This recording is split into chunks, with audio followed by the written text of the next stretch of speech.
এজন্য বিশ্বনবী বললেন আল্লাহর কাছে প্রিয় কথা চারটা। একটা হলো সুবহানাল্লাহ, দ্বিতীয়টা হলো আলহামদুলিল্লাহ, তৃতীয়টা হলো লা ইলাহা ইল্লাল্লাহ, চতুর্থটা হলো আল্লাহু আকবার। সুবহানাল্লাহ, আমার সাথে সাথে আওয়াজ করে পড়েন সুবহানাল্লাহ, আলহামদুলিল্লাহ, লা ইলাহা ইল্লাল্লাহ, আল্লাহু আকবার, সুবহানাল্লাহ, আলহামদুলিল্লাহ, লা ইলাহা ইল্লাল্লাহ। আওয়াজ করে পড়েন আল্লাহু আকবার।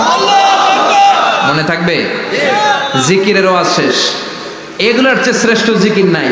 সবচেয়ে শ্রেষ্ঠ জিকির লা ইলাহা ইল্লাল্লাহ, সবচেয়ে শ্রেষ্ঠ কালিমা আল্লাহর কাছে এই চারটা। একটু খেয়াল করে দেখেন, এই প্রতিটা জিকিরের মধ্যে আমার আল্লাহর নাম আছে না নাই?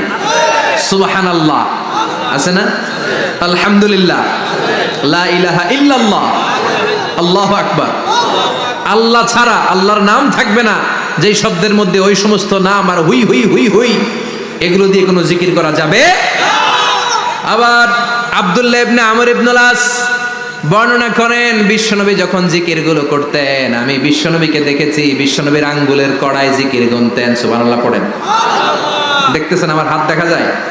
দেখা যায়, দেখা যায়।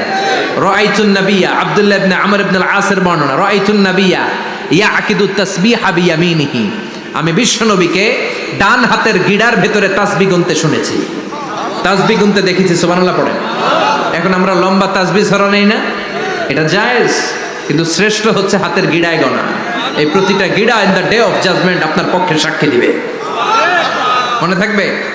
কিভাবে গুনবেন? বা হাতে না ডান হাতে? ডান হাত উঁচু করেন সবাই, এইভাবে। নামাজ শেষ, আল্লাহু আকবার পড়ে 3 বার ইস্তেগফার পড়ে গোনা শুরু, এইভাবে সুবহানাল্লাহ। ঠিক আছে? এরপর আলহামদুলিল্লাহ, এরপর আল্লাহু আকবার। সবাই রাজি তো? সবাই রাজি? আল্লাহ তুমি কবুল করো। আরো জোরে পড়েন আমিন।